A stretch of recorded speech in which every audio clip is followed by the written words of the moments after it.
Okay. Little Just waiting box. on the delay. There's a little box that says live. Yep, it just takes a second to come through on the stream. Give it one more second. And we're on. Right. Okay. Just waiting on the delay.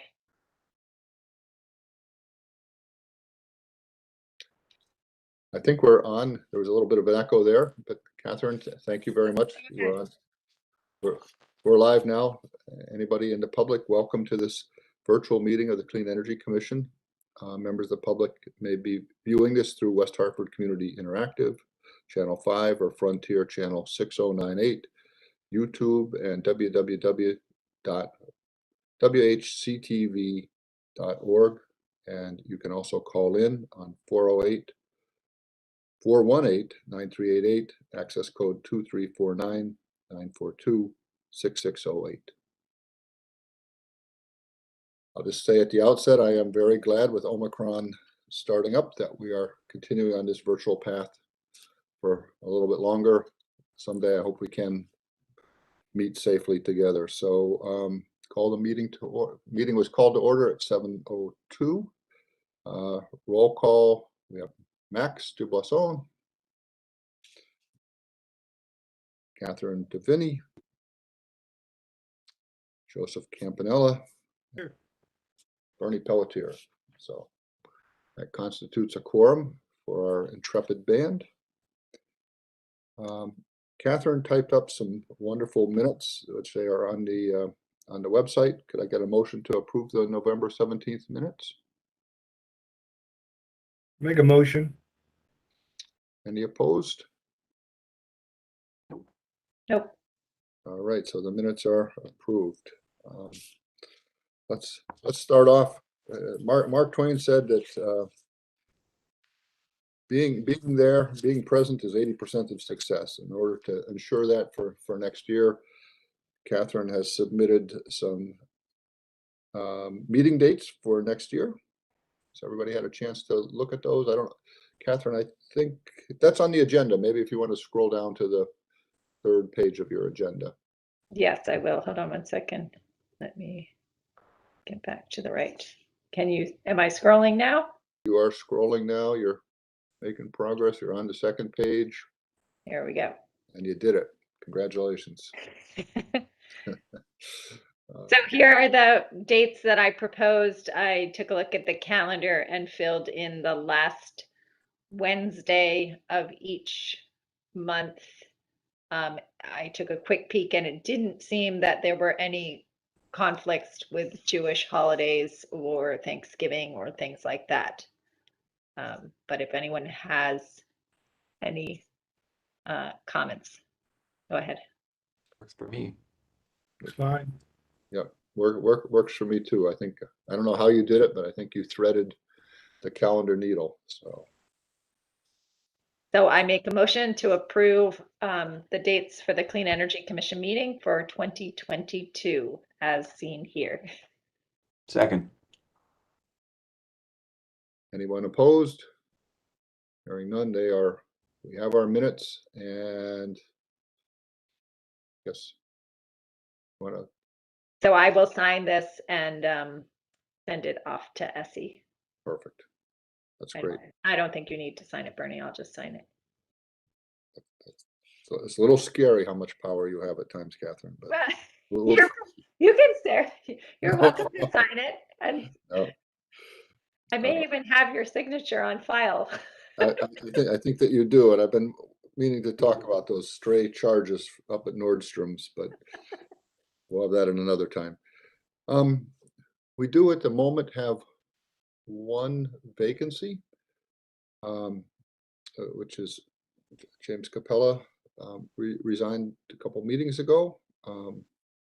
We do have to get a replacement, and Catherine, you checked with Essie, yeah? I think we need someone that. I did. The response I got back from the town clerk's office was that it can be anyone, any party affiliation other than a Democrat.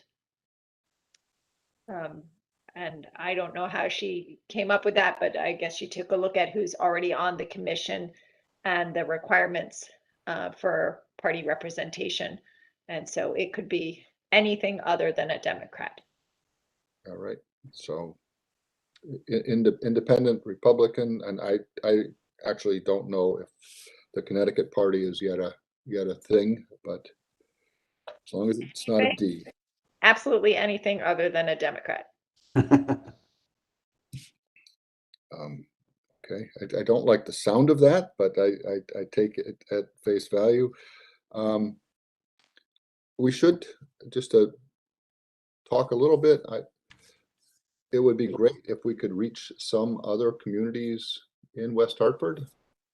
I'm not entirely sure how to do. I guess I have a couple ideas to reach out to some social groups that represent other populations. So I would like to do that. I have no idea what their party affiliation is. Any other commissioners? Do you have any ideas how we could sort of extend our sort of make us a little bit more representative of the town? Well, one option is reach out to the non-Democrat town council people. I don't know how many there are. And ask if they have engaged citizens who are Yeah. interested in this topic. Or put it out on Facebook. Yeah, Max, that's a really probably something we should do anyway. Is reach out. Certainly I know Lee Gold, I think, and Mary Fay, and yeah, that's a good idea. Lee I'll, Gold is no longer a commission counselor. he is, Isn't oh, that correct? I don't think so. okay. They might still have suggestions. Yeah, I think it's Lee Gold who is no longer a counselor. Yeah, you're right, because I don't think the Connecticut party got a seat, so. Right. Yeah, I think that's a great idea. I mean, it is in the counselor's, purvey to appoint someone if they have someone they want to appoint. So, but it might be nice for us to ask them because they might not have this on their radar. Good. Catherine, and let Max or Joe or Catherine, if any of you want to do that, be my guest. If you'd rather, I'm happy to do that. Going once, twice, three times, I'll take a shot at that. Okay. And Catherine, I know you'll remind me that I agreed to do that. We also, I know, Catherine, you've got a couple one youth representative, and he or she is not here this evening. Yes, And so that is entirely on me. I totally forgot to email and remind her that the meeting was happening tonight. I didn't even think about it until just an hour before. So I will get in touch with her tomorrow and apologize and try and see if she can join the Clean Energy Commission listserv. The problem is I only have West Hartford Public Schools email address for her, so I always have to email her separately from my school's email account because it's all internal. So it's a separate task that I have to remember to do, and unfortunately, I totally forgot today. So it's on me, and I will see if she has a personal email that she can either give to me. I can add to the counselors list, and I can also add to the Clean Energy Commission listserv, so she gets those notices automatically. And Catherine, I'm just going to quickly send out a note just in case any Stephen or Dave has not found the join meeting button here. So just in case. I did send out a reminder this afternoon, right? Yeah. Yeah. Okay. So never mind then. But you can do it again. No, that's good. Okay.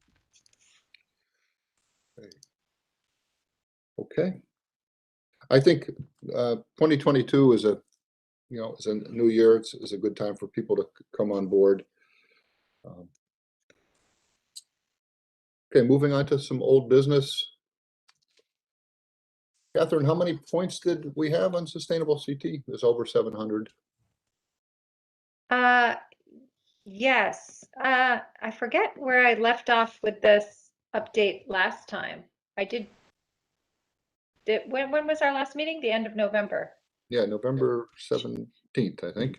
Yes, I should have read up on the minutes. There's not much new to report on this front. We did, Matt Hart attended the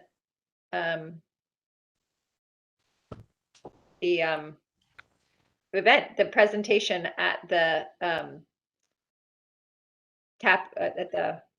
God, why can't I think of this? At the CREC, the CREC annual conference at in November. So he was on stage. He received the award, and we now have a little tiny silver plaque that says 2021, which will get put, actually I already installed on our plaque that hangs in the council chambers. So that's our award. Apart from that, there's not much else to report on the Sustainable Connecticut front. The coffee hours they're having tomorrow, Friday at 10 o'clock, is going to be a discussion of their new proposed climate leader designation. It was interesting, actually. I participated in a meeting last week where they'd ask a few different communities to give input on their proposed. This is kind of an extra designation that you can gain as a town in addition to your regular Sustainable Connecticut certification, either at the bronze or silver level. And they've kind of structured it so that towns who earn a certain amount of points for doing particular actions or sub-actions that are associated with climate change or climate leadership would get this special designation. The program structure is still up for discussion, and there was some pretty lively discussion about whether people wanted it to be at the broad action category level or cherry picking certain sub actions. And there was differing opinions of how stringent it should be and whether it should only be, you should only be able to get that designation for actions that actually reduced emissions or things that had the potential to reduce emissions. So more discussion on that front tomorrow. As the program is written currently, West Hartford is already eligible for that designation because of the points that we gained under. I think as it's currently written, we're one of 2 communities who would be eligible for that designation right now. And Fairfield is the other, yeah. Fairfield, I think, might be the other. Yes, I'm not sure. Yeah, and I think that's a good thing, because as we get into what we're doing next year, I think things that affect emissions are definitely something we should highlight. I was one of the people on the strict side. I said, whether West Hartford getting the designation or not was immaterial to me, and some other people on the call. Ginny in particular, from where's she from? Mansfield, is that right? No, where's? Yeah. Ginny and we were definitely like-minded in the fact that we thought climate leaders need to be people who have actually done things to reduce their greenhouse gas emissions.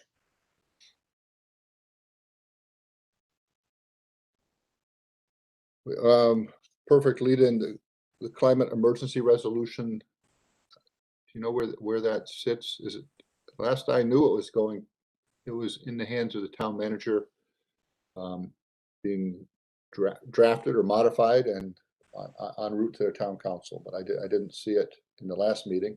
So No, yes, you're exactly right. It sits with the town manager still and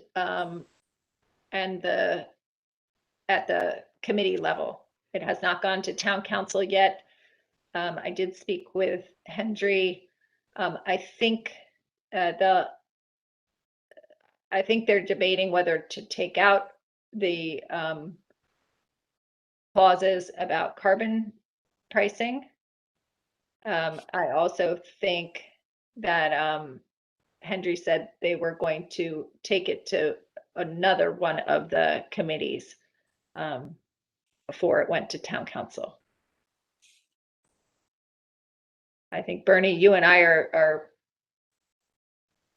of the opinion that we're not going to get too wrapped up in the wording. Let the kids and the committees figure it out, and just hope that it passes soon. yeah, I'm very much of that mind. I think I have gone for what this is worth from over the span of 2 years from being pretty much against this, saying what practical use is declaring an emergency, to feeling that there is an emergency. It seems ever more evident, and B, that the way at least some of the words that are in there, that it would cause West Hartford to look through a lens of climate change on all of its activities. I think that could be incredibly useful, both from an inspirational value as well as a practical value. So when we're looking at something like redoing the St. Bridget's School, we look at that through the eyes of climate change. It's going to push us into a net zero or passive house sort of structure. So I think there's real utility to this. And a lot of the finer points, I very much think we shouldn't get too much in the weeds. What West Hartford says about a climate tax, one way or the other, won't matter. Great. Move on to Heat Smart. Catherine, if it's okay, I'd like to share. Bernie, can I just say one thing? Yes, please. Yeah. You may have noticed that I'm going in and out of video. Yes. Yeah. I don't know. It could be the age of the machine. I thought it was my security. I've allowed everything. I've shut it off for an hour and I've just gone off again. So I apologize, but the video is not going to work for whatever reason. You're not the I've seen this happen quite a few times on Zoom, and sometimes the extra bandwidth that the video consumes is problematic for whatever reason. So I didn't know if we were trying to make a statement. I am here and I have been listening, but I just, I can't get this thing to stay focused on. I apologize. No, not a worry, and I'm glad that you are here in whatever capacity. I am going to try to. I don't know if it'll let me. Catherine, does it let you just pick one file? I don't know. Let me see if I may have to give you permission to share, and I may have to stop sharing. Make presenter. So I just made you a presenter. All right. Sharing will end if you change the presenter to you. Okay, so my agenda is going to go off, I think, and you're going to be presenting. Okay. Well, I'm kind of sorry. I think you're going to see a kind of a messy screen pop up because it looks like. I think you're seeing everything that's on my screen, aren't you? Yes. Well, let me make this big. So we're talking about. So are you just seeing one document now? Yes. All right. So this is. We're talking now about Heat Smart, and what you're looking at on last Friday, we received from Eversource the memorandum of understanding between us and them. I'm certainly not going to drag you through this. There are a few things I want to show you. We have a $20,000 grant once we sign this, we will be entitled to receive what they call seed money, which is 20% of this. Did you say 28 or 20? 20. Thanks. And then halfway through, we'll receive another 65%. And then we'll receive the final dose at the end of the year. And if we exceed our goal, we can actually are eligible for a bonus. What we are trying to optimize is the number of HES. We're trying to increase the number of HES audits above the 2017, 18, 19 average value. So that is our goal, to increase that by 10%.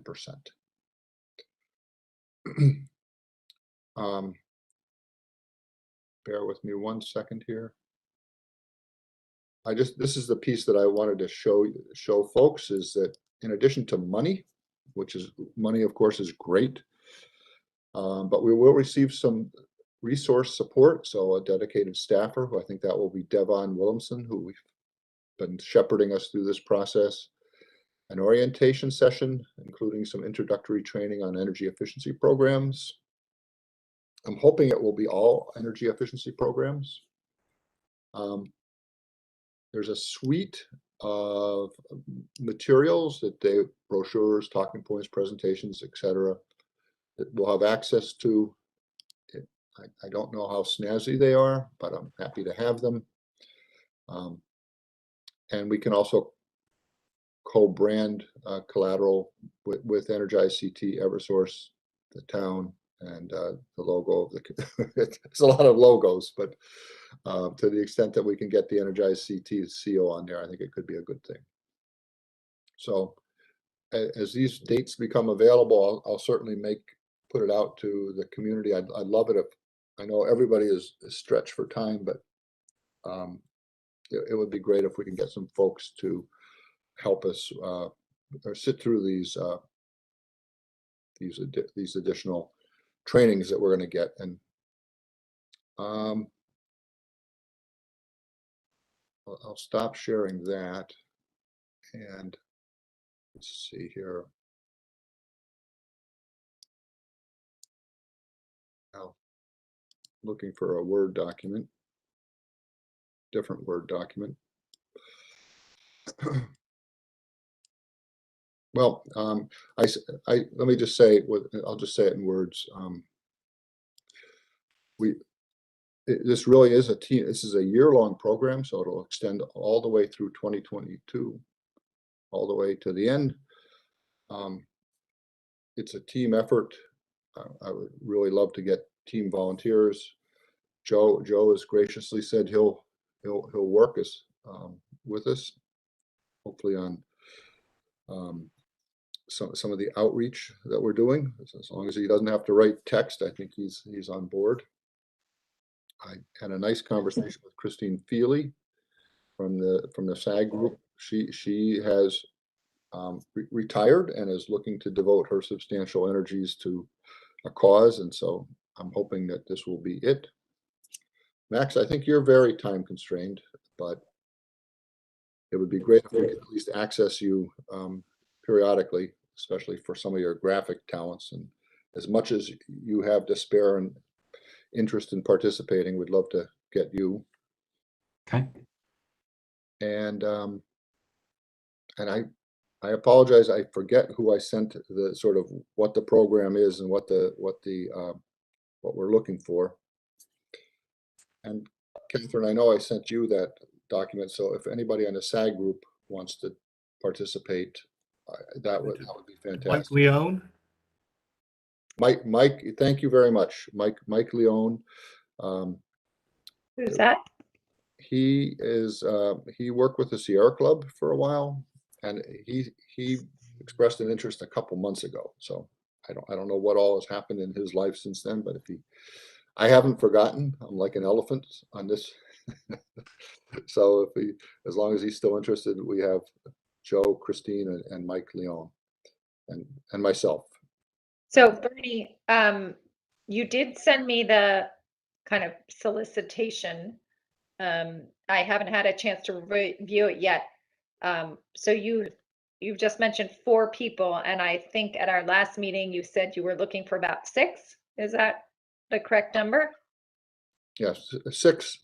Actually, it'd be great if we had more than that, because what's clearly going to happen over time, people are going to get tired, and if we have enough to swap out. But we can start with if we can get all those folks, we can definitely get started. Okay, well, so I will review that, and then where would you like that posted? So I can post it on Sustainable Connecticut, Sustainable West Hartford Facebook page. I can send it out to the Clean Energy Commission listserv. I could ask Renee to send it out as a town-wide communication like we did with the SAG. Would you like me to do that? Let's do the first 2 there, the people who are already in the clean energy community. I don't know what all we would get if we did it community wide. Okay. If So that do the if that first doesn't 2 work, and see how we go from there. Yep. Okay. And last people have, I don't know, did you put your contact information, or did you probably don't want your contact information posted on the Facebook, or do you? I'm just, I'm happy enough to have my contact info to that group. If it was townwide, I don't think I'd want it. okay. Okay. In case people have questions about what's involved or something like that. And we two more points, and we can move on. The other town that we're going through Heat Smart with is Bethel, Connecticut. So just head west on 84 and you end up in Bethel. They're a smaller town than we are, but they're really pretty interesting. For instance, they're working on a microgrid, and I think this will be a chance for us to, under the umbrella of Heat Smart, to do a little intertown partnering, which I think I'm a big believer in cross-fertilization, so I'm hoping that will work out. We have, the other point I'll make is we have 2 HES contractors, EES and New England Smart Energy, working on getting them in. And I've gone through the top 10 air source heat pump HVAC contractors who work in West Hartford. And so far, 3 of them have expressed an interest, High Grade Mechanical, Link Mechanical, and Nutmeg. And what I'm thinking of basically just doing is having a short list of contractors who have agreed to work with us. So it will be a very loose affiliation. It'll give them some freedom. It'll be respectful of their time. And I think it steers us, both PACE, which is my nonprofit, and the town away from any idea that we're unfairly enriching any or endorsing any one contractor, which is not a good thing for us to do. I have 2 contractors, but I have not spoken with them on the ground source heat pump front. I think I'm hopeful to get both of them. Both of them are highly respected. So we are making progress, and lots to do.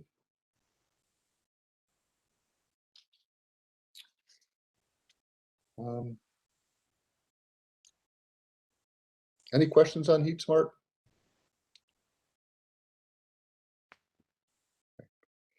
Bernie, I'm wondering if you can just give us a little sense of timeline. I am hoping to get a press release out early in January. So I want to use the bulk of 2022 to start up. The way it typically goes is we would have some social media announcements. We would have some press releases. We would get the team gelled, trained, etc., and then just start. Every month we're going to have some sort of a event or another.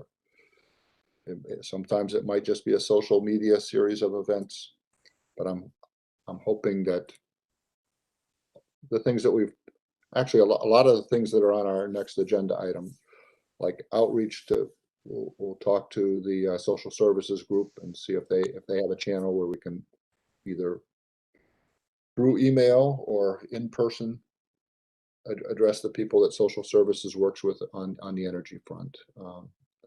Connections with Operation Fuel, if we can maybe get an insert. At one point, Eversource thought they could put an insert into people's electric bills. Don't know if that's good publicity or not, but that would be another form of outreach. When it gets to be nice weather, we'll certainly try to do something at Celebrate West Hartford.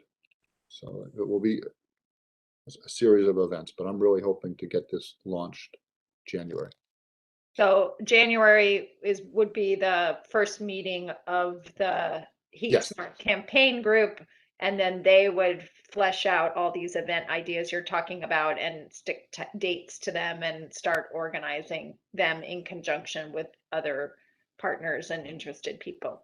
Yes. But so between now and January, you're finalizing the MOU and the stuff on your end with PACE and we're sending out the solicitation to recruit more members. Is there anything else that we need to help you with between now and that first meeting? And I will participate in those meetings too, obviously as a staff member.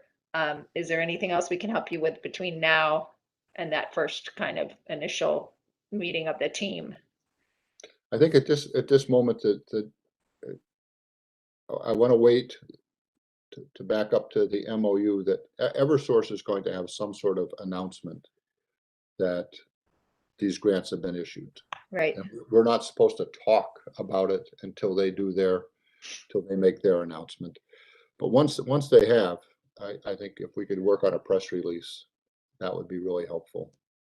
Okay, so on my end, I just maybe I have told, I think the town manager, I'm not sure whether I told the mayor that you put in all this work and we did receive $20,000. But I will kind of prep them for maybe some quotes or something that we're going to be issuing a press release around. So when you said quotes, the web page itself, we're going to actually try to have we have a picture off of the internet, and we made up a quote for the mayor, but we'll so we'll start building that out with her permission. Okay. Yeah. And that can start happening whenever, right? Yep. Okay. Sounds great. And I will send out a link of the to the it's still a draft, obviously, of the webpage, so people it's a hard concept for people to wrap their heads around. I've spoken to enough HVAC contractors. When you cold call an HVAC contractor and you say what you're trying to do, on the other end of the line is somebody who's is used to Max calling up and saying my boiler is broken, and when they hear me, it takes usually 2 or 3 calls before they can even figure out what we are. And I think the web page helps people wrap their minds around what this program is. Pretty excited though, and my hope. Just one more second, I guess. Right now, West Hartford, in terms of HES participation, is basically at the state average. About 22% of people over the last 11 years, 22% of households over the last 11 years have taken advantage of this. That's the state average, and I've just not known this town to be content to be average. I think we can be. When we just go a little bit north, Bloomfield, I think, is got the highest level of participation of any town. I think they're up at 48%, and I'm hoping that we can catch up to them. They had a door-to-door campaign, right? They had we actually, Max, we tried to do this here. I forget it was Earthlight, and they had a real go-get-em staffer, and she called and called and called, I think, every resident multiple times in Bloomfield, and it worked. And we couldn't get that aligned with any one contractor. And so we couldn't exactly do what they did. And actually, in some ways, what we're doing now is we're coming back and trying to do it within the way West Hartford operates. But yes, long answer to that question. They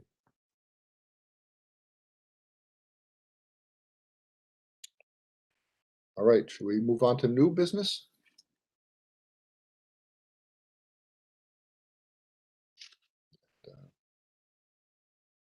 Sure.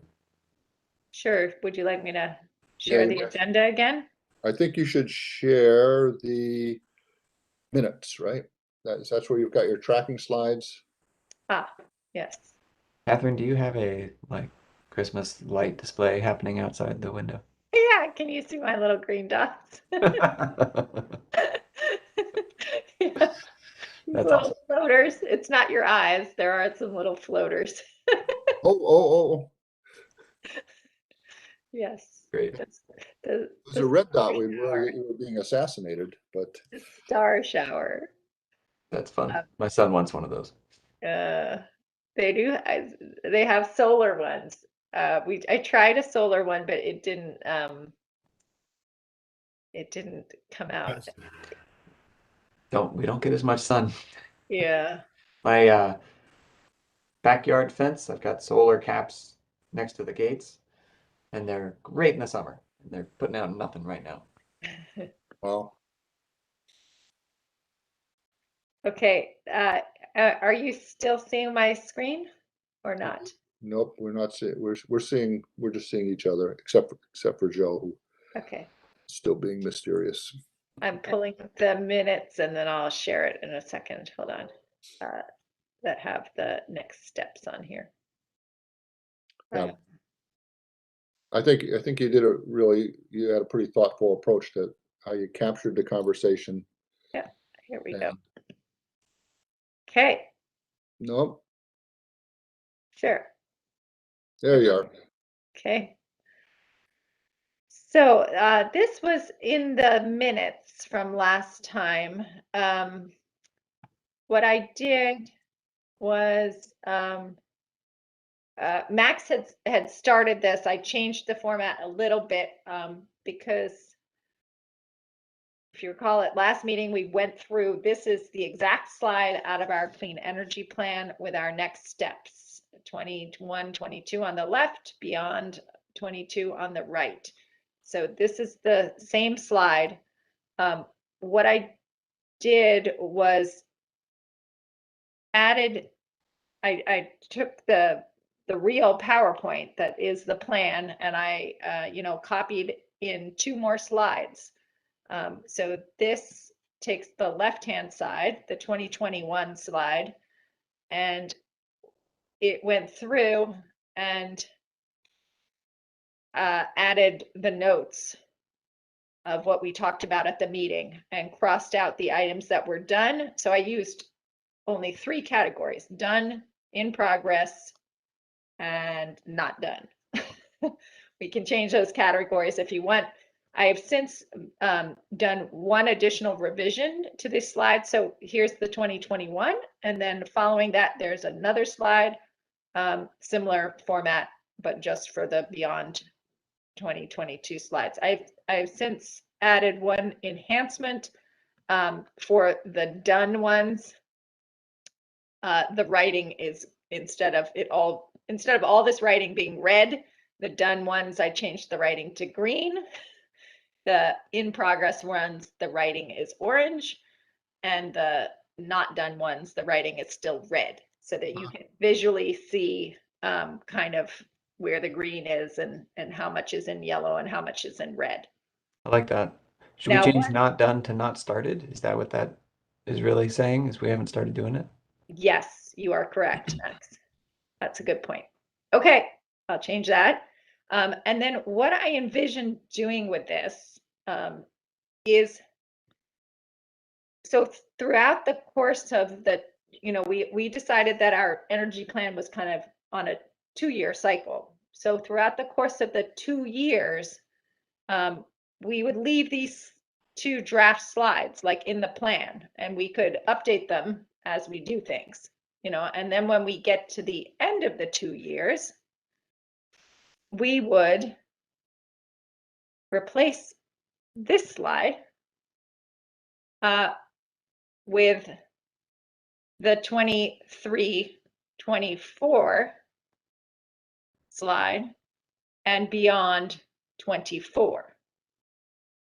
And then what I would envision is in our new energy plan, this slide would come out, the new one would go in, but then if we wanted to, in an appendix, we could keep these 2 slides for posterity, and so that we could see kind of what we did in those 2 years.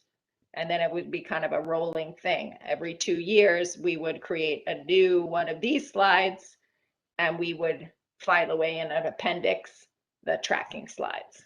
Mhm. What do you guys think of that idea?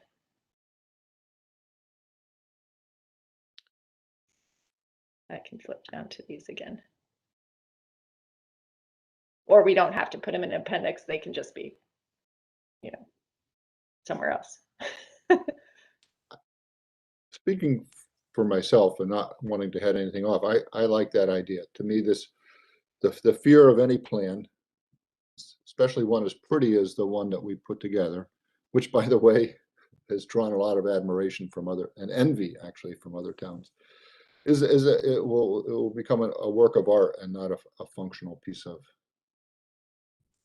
inspiration. And when you see this, it says we're working on it. So I like to leave this graffiti on the slide because, and especially since we are making progress. And to be honest with you, I often go around thinking, oh, we really have so much to do yet that we haven't got anything done, but we have done a lot. And so I think this conveys that. And with your new color code, I'm with Max. I think it will even be more apparent. So that's my. Is the question around how to include this in the update to the plan? Is that? No. Or just should the plan always contain the tracking? Yeah, and we don't have to answer that question now. I think it might become clearer when we go to update the plan at the end of next year, right? Because at the end of next year, the end of 22 is when we were planning to update this plan on a 2-year cycle. Yeah. So then we can decide whether we want to, obviously this slide would get updated along with some other slide, along with the rest of the plan, right? Because all the metrics need to be updated. Some of the discussion slides might be out of date, based on what's happening. Our goals might change. Anyway, the whole plan would get updated, but I just, in the interest, if we didn't want to lose this tracking, we could move it to an appendix. Yeah. Or we can keep it in a file on our computers elsewhere. And so I think that makes sense. And I think the crunch time for that will be the update, which later in the year. But if we could what I would like to get from tonight is if we could just go through your marked up blue slide. Mm-hmm. And what are we going to focus on this year? And number 2 is not done, but I think we should give I'll reach out to Ben Winograd. I think he's still the Public Works and Facilities, and try to invite myself every quarter. And if any other commissioners wants to join, that would be great as well. So I think that's an easy one to fix, and it's important that we be connected. So Bernie, also, obviously Bob Palmer goes to that meeting because John Phillips for Public Works and Bob Palmer are regular attendees of that subcommittee. So in the past, sometimes Bob has asked me to do an energy update, and sometimes it's just town-based, but I would sometimes include a section for the Clean Energy Commission. So if you don't you don't always have to go in person is what I'm saying if we want to provide a few bullet points on what the Clean Energy Commission is doing. I think it would be much more effective if you went in person. And I think, again, out of some of the discussions that the SAG has been having, that the communication links and ties between some of the council committees and the commissions are not, as tight or functioning as smoothly as people would like. So I think building those bridges might actually be a help. Catherine, I'm really glad you said that. I just took a look before this at the town council, and everyone I've gone to, Matt Hart, town manager, always provides the town manager report. And I think, I don't think I want to go into the depth that he does, which is incredible. And the depth and breadth of what he covers is astounding. But yeah, I think we maybe have a standing report for Bob Palmer and once in a while, it is good to go in person. So I really think we can knock this one. Once we do it, we can change it to green, but it's eminently doable. Has anyone seen whether they've posted? I'm just gonna, I don't know what screen you're seeing right now, but I'm going to hop over and check if their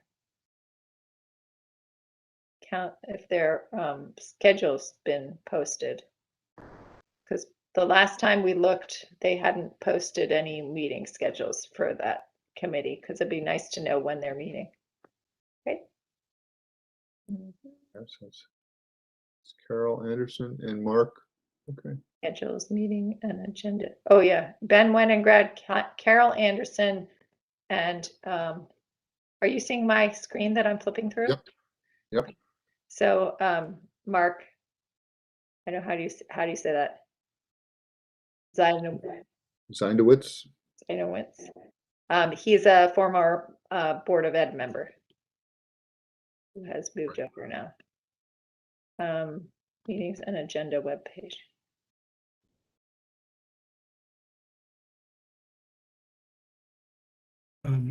I was going to suggest, without sounding desperate, Bernie, whenever you go to any of these meetings, I think asking them, just maybe telling them how stretched we feel, and asking them if they know of people that would be interested in joining our commission. I think that's We talked about, contacting I thought you said Democrats, but you actually said the Republicans, right? no, anybody but a Democrat is what we were Right, told. but I mean, we can ask the whole council for assistance in this, because the Democrats are going to know independents as well as Yeah. Republicans, I suppose. So I think just somehow getting them to think about, people that they may recommend or suggest serving on or being part of this commission, I think would help. Yeah, very, very much agree that I think we've, amongst this little band, we've done some remarkable things, but I think to take it to the next level, we've got to expand and connect. And you're absolutely right. Is always look for volunteers. And Catherine, it looks like so they are out. I can only see. I do not see there are no meetings scheduled. Okay. As far as I can see, current and up. Oh wait, I was in the wrong box, wasn't I? It should be here. 1-4 is Upcoming events. Sorry, I was in the wrong box. Nope, no events are currently upcoming. So they haven't posted any meeting schedule yet. I can check with Essie, but if you're going to check with Ben, you might ask him too, if they've set their schedule so that we could be prepared with some updates for them. Yeah. Sounds good.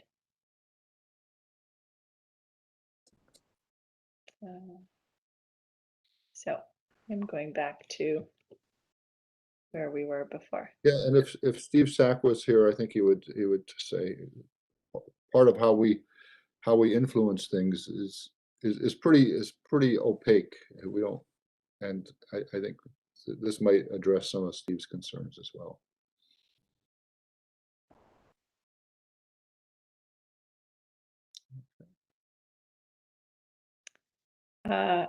So I was showing you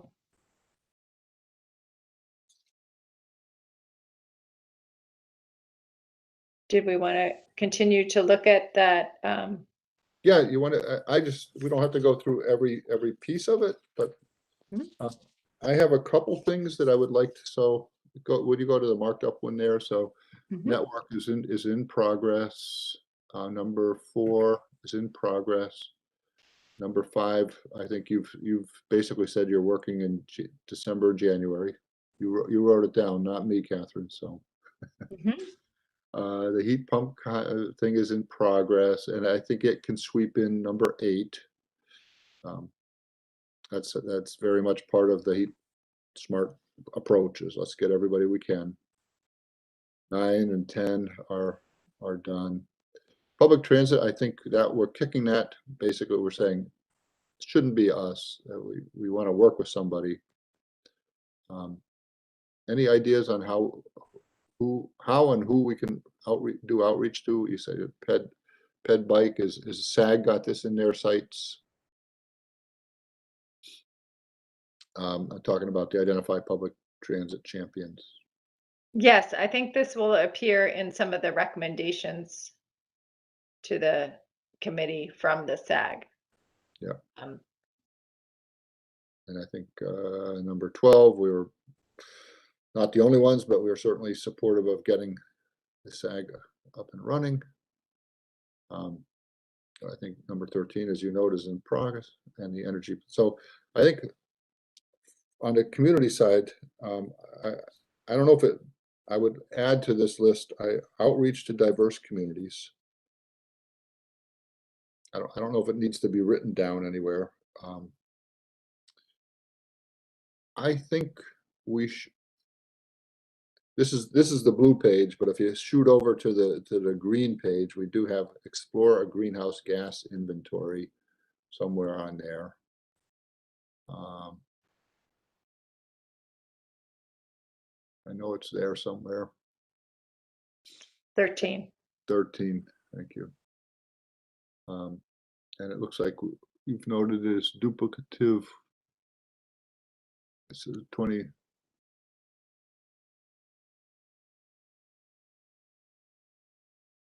This 13 here. Oh, okay, yeah. I think, especially if we become one of the climate, well, we are one of the climate leading towns. This would be a good thing to at least start to flesh out. So that, interestingly enough, that was one of my comments on the Sustainable Connecticut Climate Leadership designation as well, was, you know, they don't want to do any revisions to the program this year. And I get that. So they were trying to work with this designation with only the existing actions. But I said I didn't know if there should be any kind of prerequisites, such as passing a climate resolution or something like that, which to me clearly designates leadership, although does not have a direct greenhouse gas impact. So it's actually, so it's already there. We've got a letter out, I think, to the town planner on solar ordinance. We had to set back on pole tracker solar, and the town responded sort of in a reflex way, said, let's just freeze it. A lot of time has passed. I think we should revisit that solar ordinance. If I'm not mistaken, they I think passing Todd in the hall, he actually said we should revisit it, so I think. And So do we want to resend the letter we wrote yep, 18 months ago? I think so. I mean, to a certain extent, these last 18 months, Yeah. yeah, I don't even have to say it, you know, the 19 thing.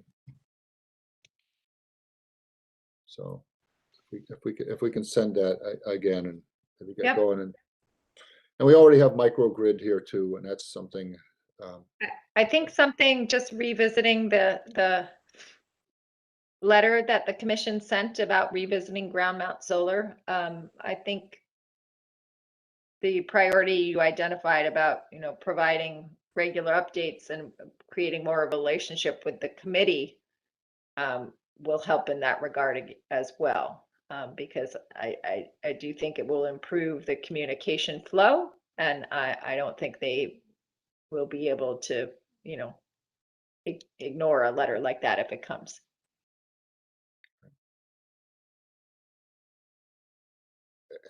Any other things? I mean, this, we already have a ton of stuff to do. Heat Smart is going to tie us all up, but Max or Joe, from your respective vantage points, anything that you think we should?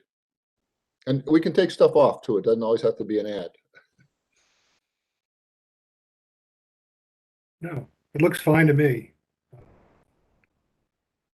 All right. Yeah, I think it's a good list. It is a good list. Yeah. Certainly don't need to add. I know. Okay. Tracking slides, other priorities for 22, volunteers, Joe and maybe Max and Catherine, you're sort of roped into Heat Smart as best, and I don't know if anybody else wants to sign up for anything now, but it would be good if we had a lead person take ownership of these things.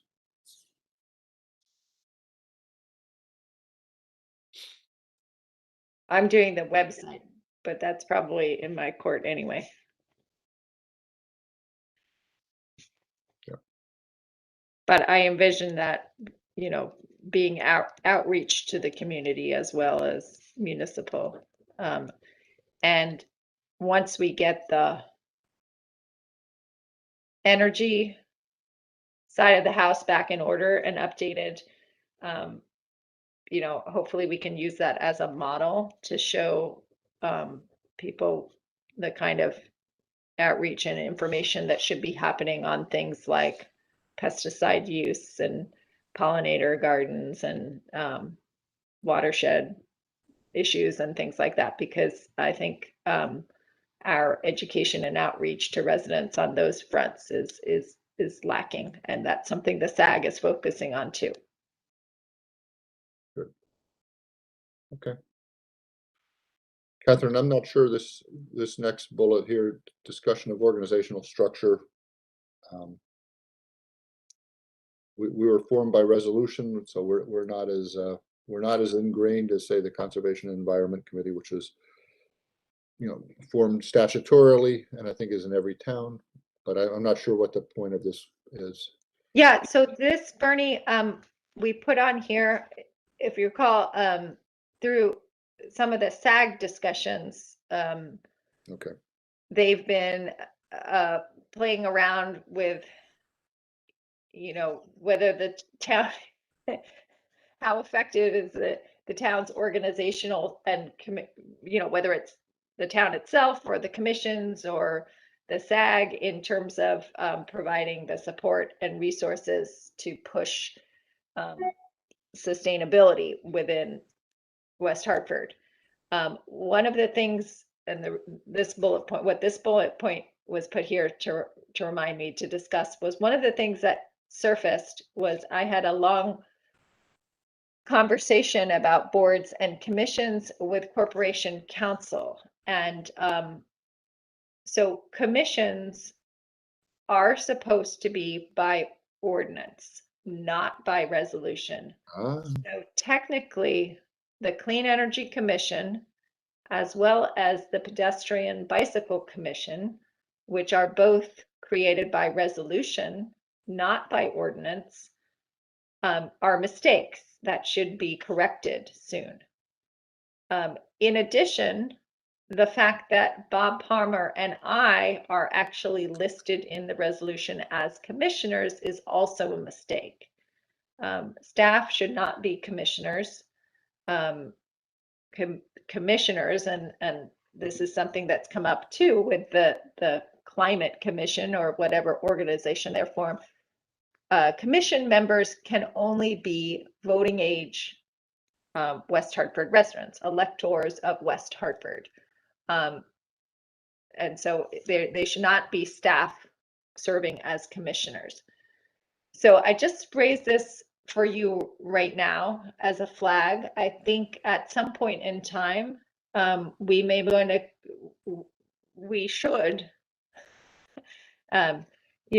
decide what to do, whether to create an ordinance that solidifies the Clean Energy Commission, its structure, the number of members. We can change a lot at that time. We can change what we focus on. We can rewrite what we do and who our membership looks like, subject to approval, of course, by corporation council and town council.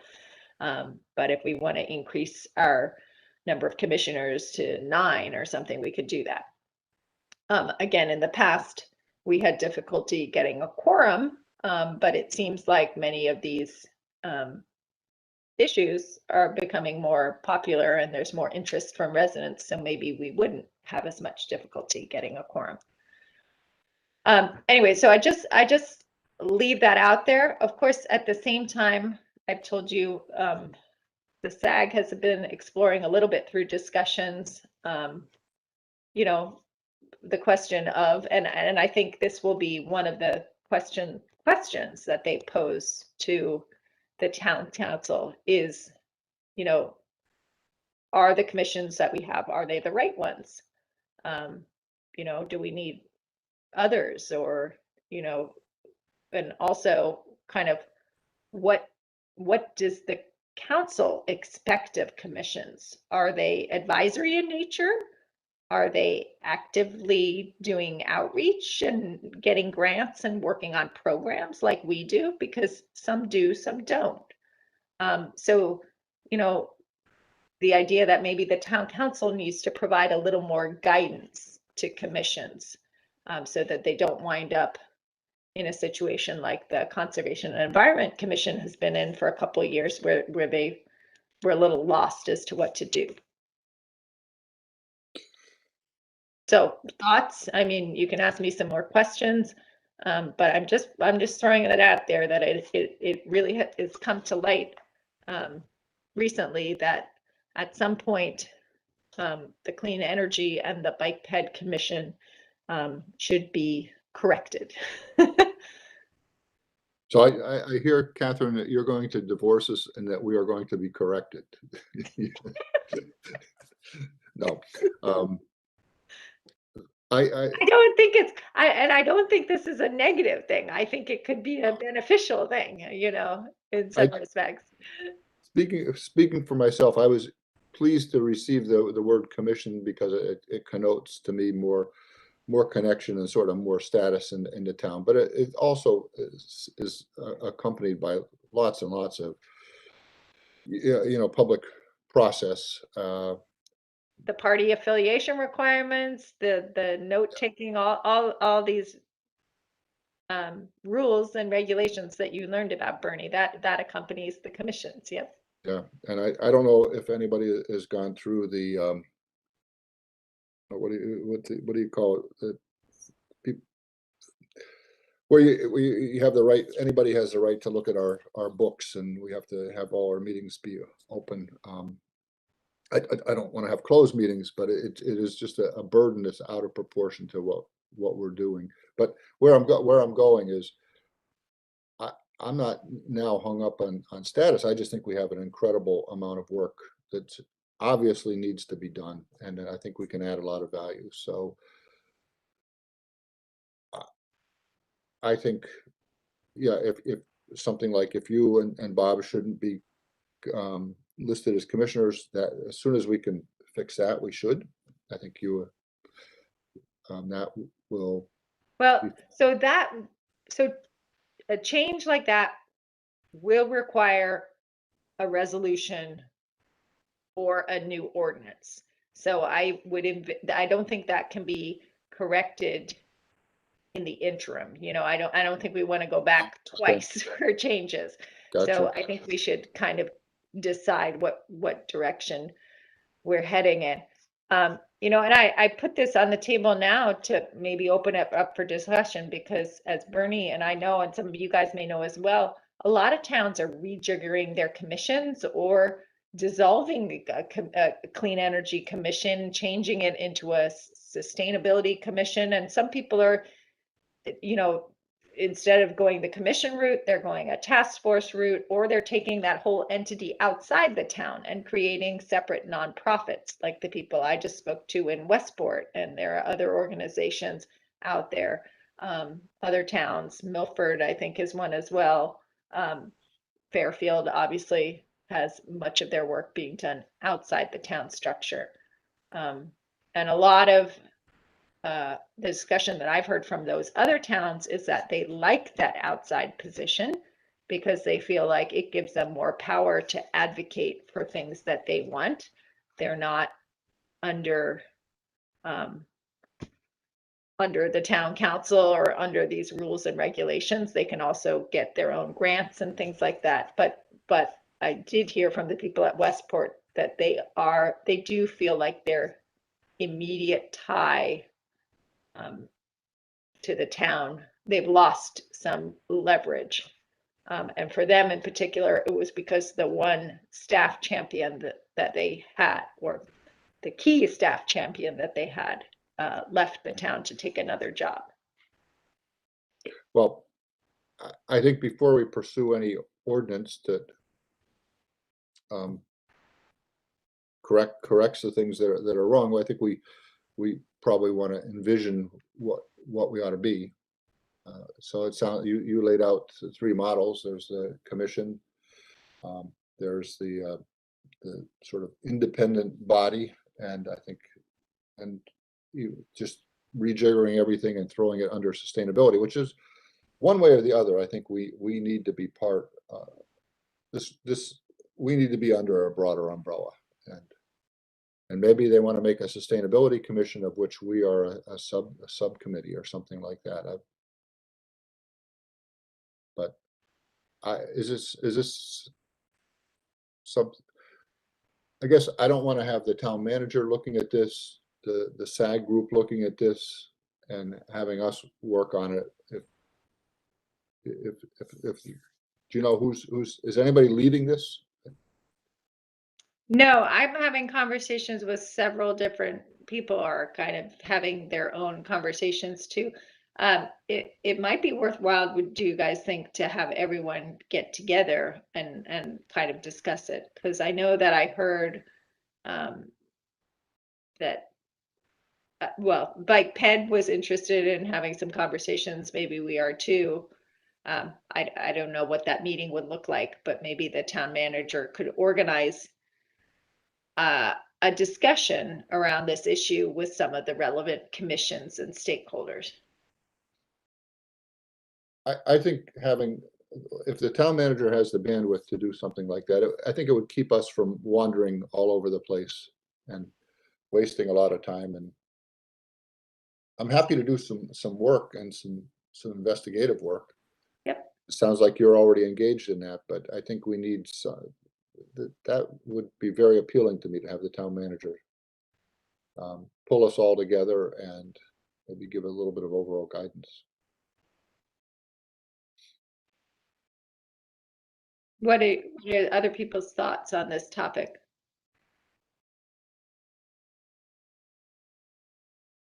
Yeah, it's a tough one. Because I can see the benefit of a sort of more holistic sustainability committee instead of clean energy focused, you know. On the one hand, we sometimes struggle to keep our focus Yeah, straight. exactly. On the other hand, even when we do keep our focus straight, we come up with more things to do than we're able to accomplish. So, yeah, I don't know that I feel strongly about the structure because I think a lot of the different structures you just talked about could work well and they could, you know, bomb. It's more about the people and whether they, I don't know, make it work. Yes. Max, maybe that's an interesting point. I think maybe one way for us to engage in this conversation is to really articulate at a high level. I think we do want to do outreach.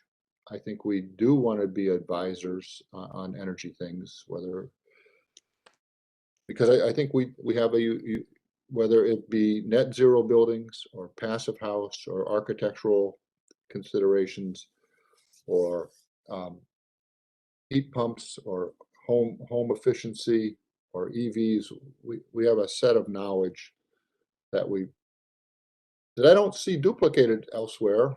And so I think in that regard, I think we want to advise and lead, and I think we also want to continue to engage with the public. So as we articulate what it is we want to do, maybe to go back to your point, Max, is what structure fits is apparently best to allow us to equip us to do what we have to do, we want to do.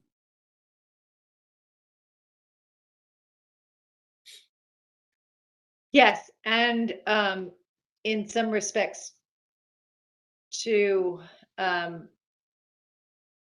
what we want to do kind of also dictates, like you said, there's a time frame element to this too, because typically if you're not a commission, you're a clean energy, like you can be anything else. You can call it whatever you want, a task force, a council, you know, group, a work group, anything.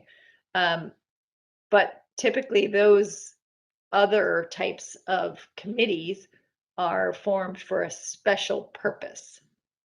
So once that purpose is fulfilled, so they're given like a charge, and once that specific charge is fulfilled, then that group dissolves and goes away. So we would have to think about what that purpose is. You know, it can't be something that's ongoing. Like, you know, you would create the Heat Smart committee, which is for Heat Smart, and once Heat Smart is over, that committee goes away. Yeah. But if your charge is to, you know, achieve, you know, zero emissions by 2050, then that group would stay around until that charge is complete. And that actually, I know you said it semi in jest, but that's exactly what I think. I think we ought to push on this until we get substantially towards that goal. And you know, I think that will outlive, you know, 2050's a ways off. I may or may not still be here, but I think we're here for the long term. I firmly believe that. So I think a task force, unless they want to make it be an extraordinarily long-lived task force, probably wouldn't be the right, you know, form of organization. So something with some permanence, because I think this task is going to be with us. But then the other trouble that they're running into with a permanent commission is that, again, commissions are only electors of West Hartford. So neither students, youth can, unless we rewrite those rules, youth cannot be members, voting members. Neither can organizations. So technically organizations like Bike West Hartford, you know, the organization itself cannot be a member of that group. I mean, is I that a learned limitation? a whole bunch of new stuff from my meetings over the past few weeks. I had no idea about any of these rules. I don't know that preventing an organization from being a member is a limitation. I don't know that we've had people who are members and are also members of other organizations, but Right. and I think we can have youth representatives without them being official voting members. But part of that again comes back to my point that the structure maybe matters less than the people and how they run the thing, because we've run the thing in a way that members of the public come in and we listen and they hold sway. Yep. Yep. So, so maybe that'll, I don't know if we need to codify students being able to vote.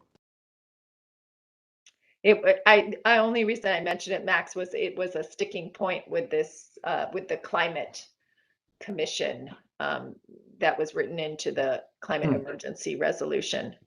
The students were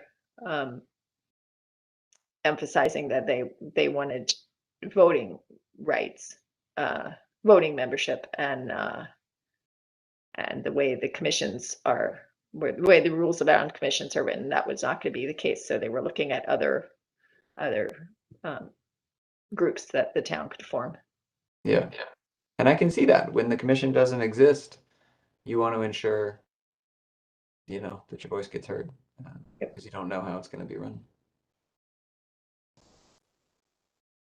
I'll just make an observation. I was on a meeting last night with a gentleman from Tolland, and he's interested in doing outreach. And I said, well, can you go to your clean energy task force or your commission or whatever? And he said, we don't have one. And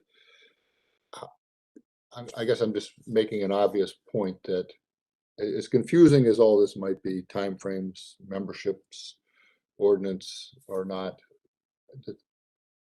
just going to Max's point, having a mechanism that allows people to convene and converse is not something we should lose, because once you lose it, it is awfully hard to reproduce. And so I think if we are kind of loose, and I don't think we have to, we're not, I was going to say we're not Congress, but I don't know how well all their rules and stuff are working there either. But I think we have to keep our presence, and it really does matter that we get people who want to do this stuff.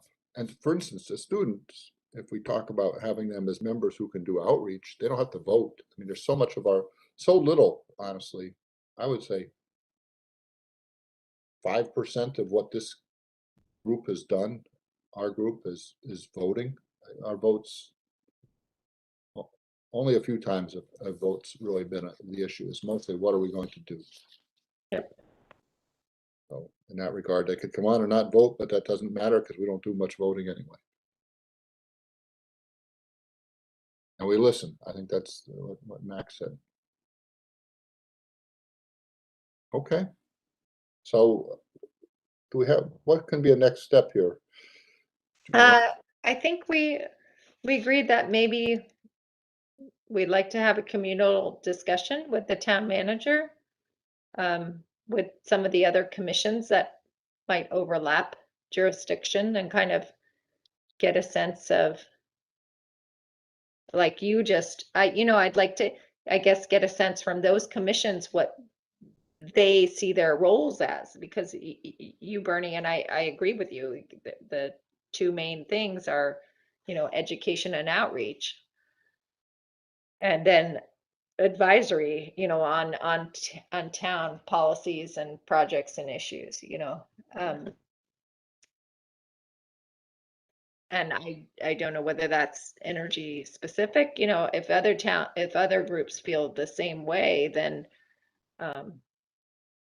I don't know whether this is an umbrella sustainability commission with, kind of subgroups, so that we can all still, that we're not as separate anymore, that there's more synergy between us, and overlap between issues. I don't know. Yeah. Whether we like our domains and we just keep moving on, but then maybe we should, get clean energy and get bike ped revised and on the books as official commissions correctly. Yeah. And just make one point to compare and contrast. If we're education and outreach, most of us, there, I could easily see that conservation and environment, they have to vote on projects. I think planning and zoning, they have to do a thumbs up and thumbs down. So I can see there's other commissions that have things where the voting is central to what they're trying to do. And in our case, I think it is not. To a certain extent, that can drive or should influence how we organize ourselves. So I wouldn't want planning and zoning to be as loose as we are.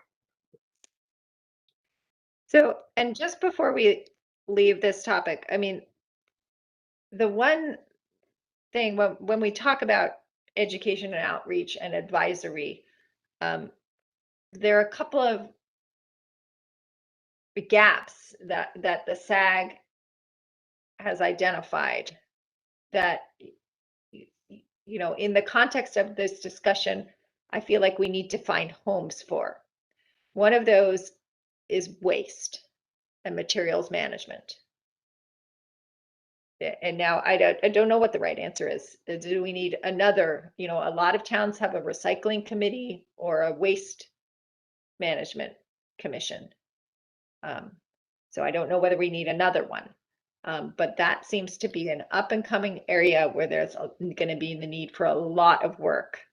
And we already have a staff person, so it seems like a no-brainer that there should be a group of residents. There already are residents passionate about those issues, but it's going to become a big policy issue for the town as well, I think. So that's one area. The other gap that I see is, again, we mentioned it previously, this idea of education and outreach around landscaping, watershed, like the true environmental land-based issues. And I feel like that might belong with Conservation and Environment Commission, but I'm not sure they see their role as conducting outreach and education. So that's something that I would like to clarify or fill in the gap,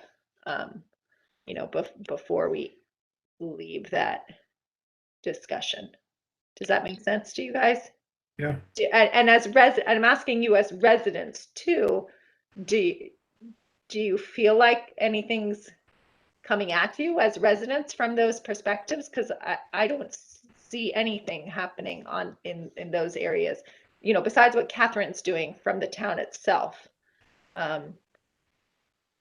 which is amazing.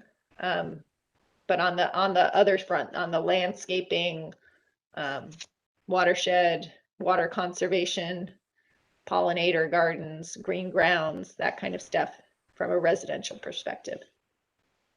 Well, I mean, the permitting process supposedly has become a little bit more difficult for homeowners and probably for businesses also, in that the engineering department does do a much thorough site plan review for stormwater management.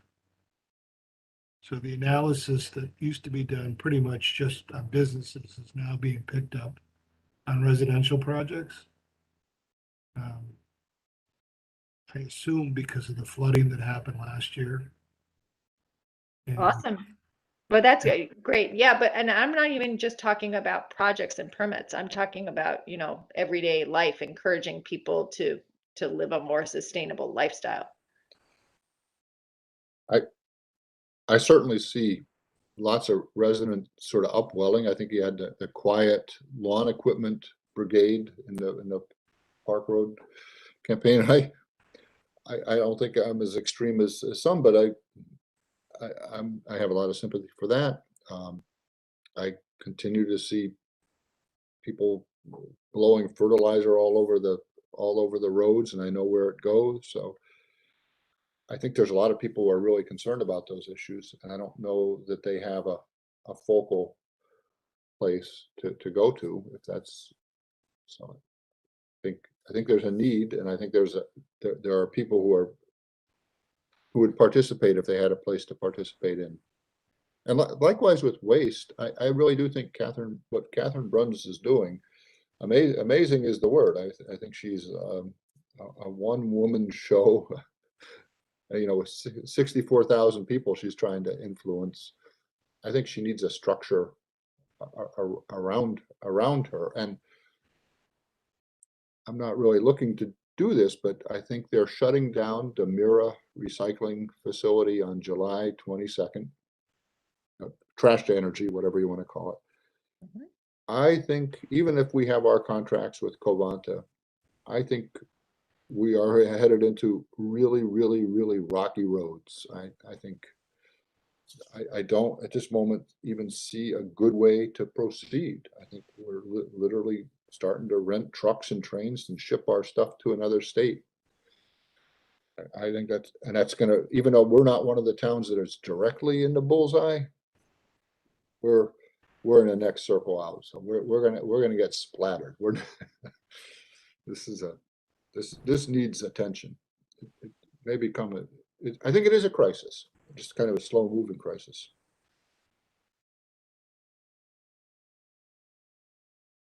Yeah, so waste, transportation, landscaping, they need, I think there's things there and they need a place. Not to drag this out, but Catherine, if we were to fit into another group,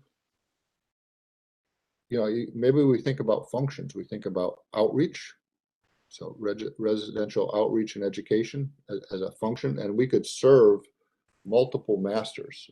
We could serve Catherine Bruns, we could serve Catherine Deviney, we could serve the green landscaping. In other words, we would generically be outreach and education, and then move over to advising, like in the same way that there's all sorts of cutting edge technologies that we know a lot about in architecture and home efficiency and electrification, all that. There's cutting edge technologies on landscaping and water management. And so maybe we have outreach, we have I don't want to call it a think tank, but I'll call it a think tank, just the people who really patrol the perimeter of what's new and where we can move better. And then we have sort of traditional people who have to turn that into legislation and stuff. So, yeah.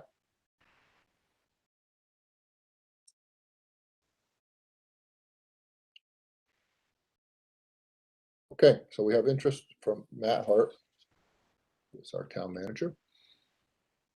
If we can get him to get 15 or 20 of the cats in a room and herd us around a bit, I think it might be a useful exercise.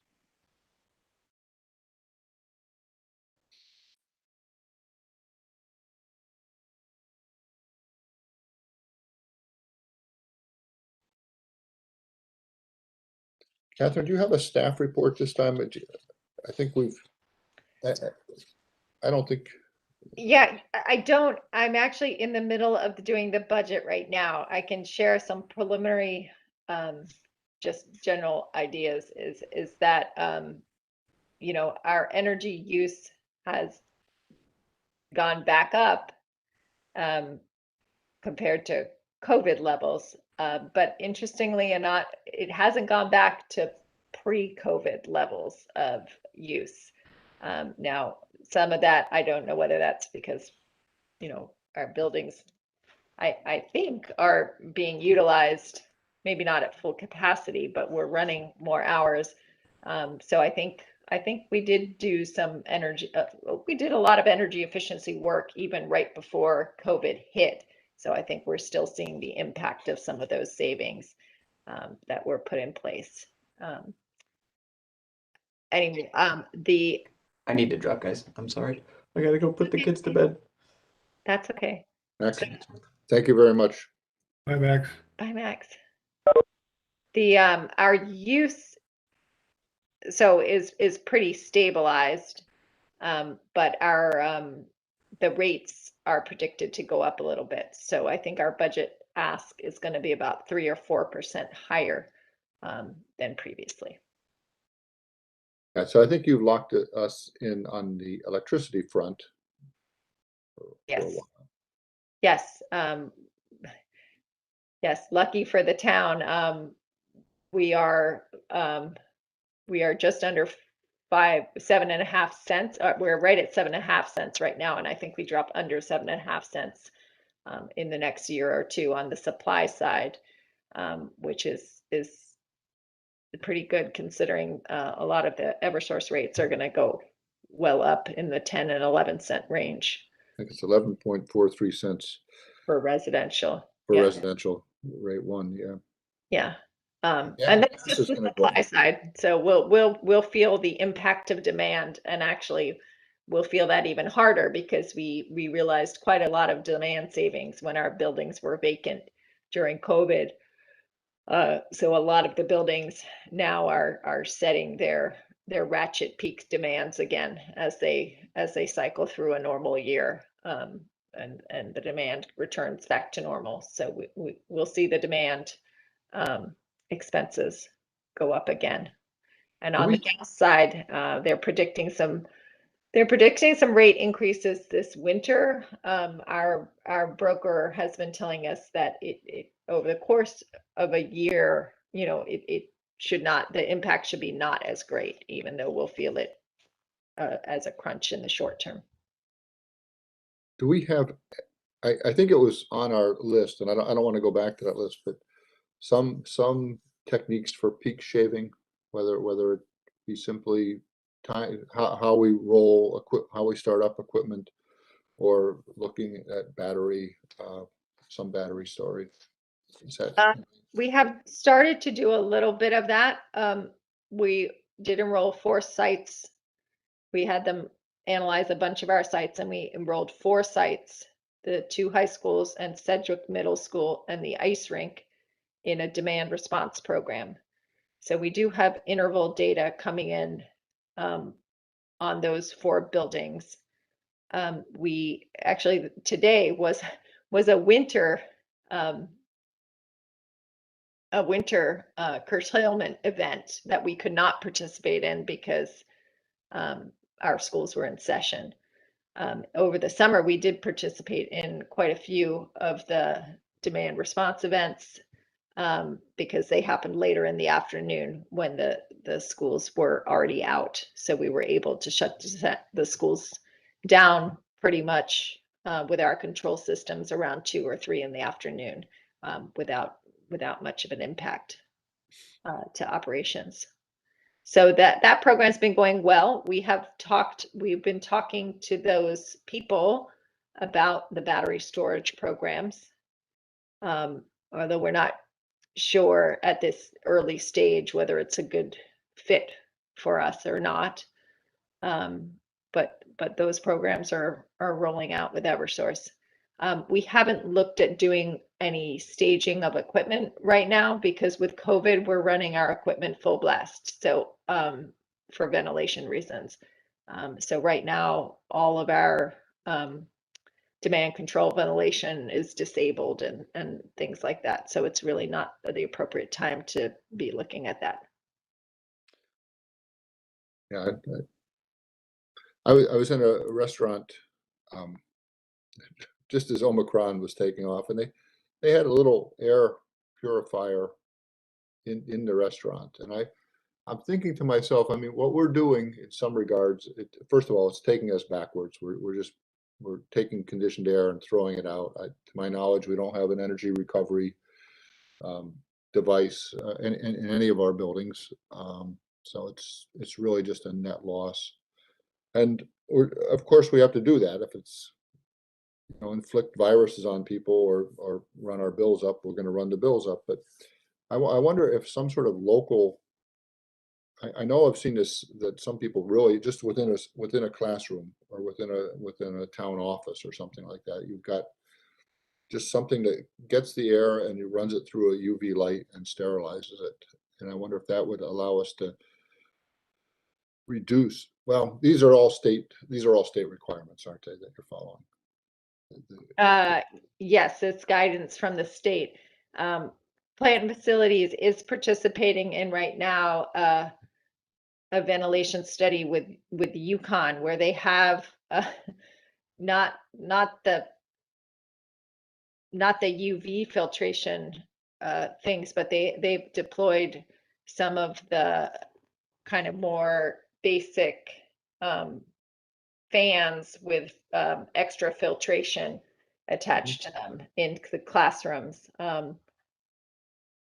I guess so they're doing a study on that. I don't know what the results will be. There was some discussion early on. Well, I guess these have filters strapped to them because there was some discussion early on at the state level that, just, using box fans or things like that really wasn't helping because it was just pushing around dirty air. So, we'll see what's happening out of that study, but that's new. Bob's been working on that just in the last week or so. Yeah, and so for us to do anything, we can't do anything on our own. We really have to follow the state. But I do think there's some that could help. And probably, the other thing is once knock on Formica, once COVID subsides, I don't think we've seen the last epidemic, whether it be the flu or the common cold. I think indoor air, Joe, in your work as an architect, indoor air quality that is really important. And so COVID maybe should just be the introduction to getting serious about this, but I think it could be a useful way going forward. Yeah. All right. The only other thing, if I could make two comments, if you, I sent around tomorrow night at 7 o'clock. There is a webinar. It's got an architect, an activist, and a EV aficionado. Joe, the architect is John Roundtree. He's down in Westport. Yeah, I know John. We So- actually graduated together. You did? Yep. Well, he actually he sent us the PowerPoint. If it was over 400 megabytes of PowerPoint. It was the biggest PowerPoint that I've ever seen in my life. I'm not sure why it's so big, but anyway, so you should have the information if you do want to participate. 7 o'clock. Yeah, I got it. And I'll try to make it. I haven't looked at my calendar yet, but given that it's John, I wouldn't mind. You won't see me visually, I can guarantee you that. My name should be up there somewhere, I suppose. It's a free webinar? Yeah, it's a free webinar. Yep. Yeah. And Usually it will what be recorded if you can't make it. And I think we have over 90 people signed up. So it isn't like I won't beg you to come because we need somebody, but I think it'll be good. And Catherine, we got the Mark Scully sent around the handbook, and I'm guessing you didn't have a chance to peek at it, but I'm going to distribute it to the commissioners, and maybe we can talk about it at the next meeting. I think that's before the EV, he was, very, very active in renewable energy and energy efficiency and that kind of thing. In college, he did clanimation, and he's a pretty interesting guy. Yeah, I've met him a few times because he's on the board of PACE, and he's really keen on this stuff. Yeah. And being in Westport, some of the visuals that he's showing are just are eye popping. They're just so beautiful. That's So did you catch that clanimation? Do you know what that is? Is it clay animation? Is it like Yeah, yeah. So he used to make little clay figures and move them very slowly and photograph them and put together film. It was pretty incredible. Anyway, that's John. awesome. Tomorrow night at 7, huh? Yep. Good. Okay, we don't have any public members here. Any other comments before we break up? Anything we should put on the agenda for next time?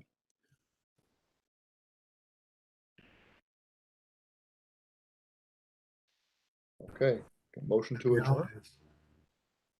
Oh, Joe, you became very big. Second. Happy.